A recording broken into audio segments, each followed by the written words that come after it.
Okay, so let's do the first question where you have x to the power of a times x to the power of b, which is the same thing of 1 base x to the power of a plus b.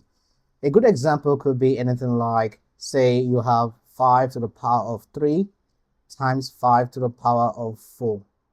Of course, it's definitely going to be 5 to the power and add the power 3 plus 4, which will be 7. Another example could be, say, you got 9 to the power of 6 times 9 to the power of 2. Of course, you take one of the base, 9, and of course, you add the power, which is definitely going to be 6 plus 2, okay, which is definitely going to be 9 to the power of 7. Of course, you could work it out down to get the actual value, but I think for now, this is just okay.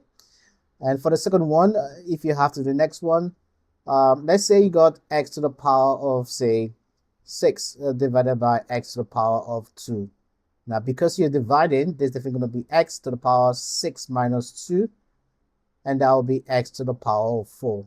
And similarly, if you got anything like, say, x to the, let's say you got 5 to the power of 7 divided by 5 to the power of 3, okay, that's going to be 1, 5, and of course, you subtract the power, 7 minus 3, which is 5 to the power of 4, okay? All right, and of course, if you look at the next one here, so let's say how this works is that, let's say you got 2 to the power of 3, and this is raised to the power of 5. Now, this will be 2 to the power, and of course, you multiply the powers, 3 times 5, which is just going to be 2 to the power of 15. And of course, if you got here x to the power of, say, 2, and here, say, is 4. Okay, it will be the same thing as x, and then multiply 2 and 4, which definitely give you 8. And of course, if you look at the next question, for this one, let's say you got 27 to the power of, say, 2 over 3. Then there's going to be the cube root of 27 and raise that to the power of 2. And the cube of 27 is 3, and 3 to the power of 2, of course, if you want to work that out down, you'll get 9, okay? Now, another one could be, say you have this number here, say 32 to the power of 2 over 5. This is going to be the fifth root of 32 raised to the power of 2. And the fifth of 32 would be 2 raised to the power of 2, which definitely would be 4, okay? Now, there are others I'm going to put in the screen shortly.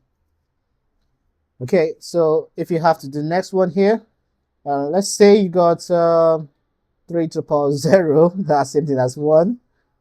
And that one could be, let's say you have, say, 5 raised to the power of 0. Again, that is the same one, okay? So it doesn't really change.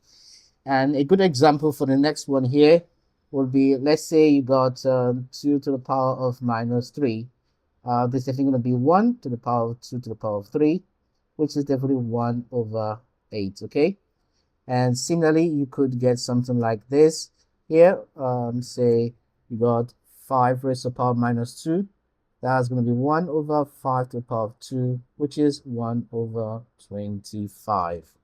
Okay, so this is the way you do this one. And of course, for here, let's say you got, say, 3 times raised to the power of 5 times 2 raised to the power of 5.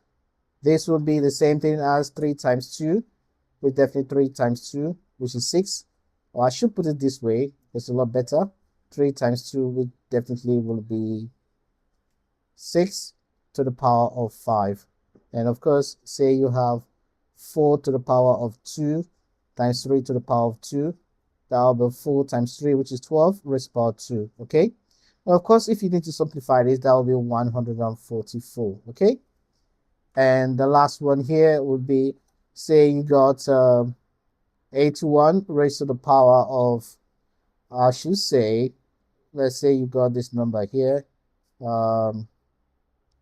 25 raised to the power of minus, say, 3 over 2.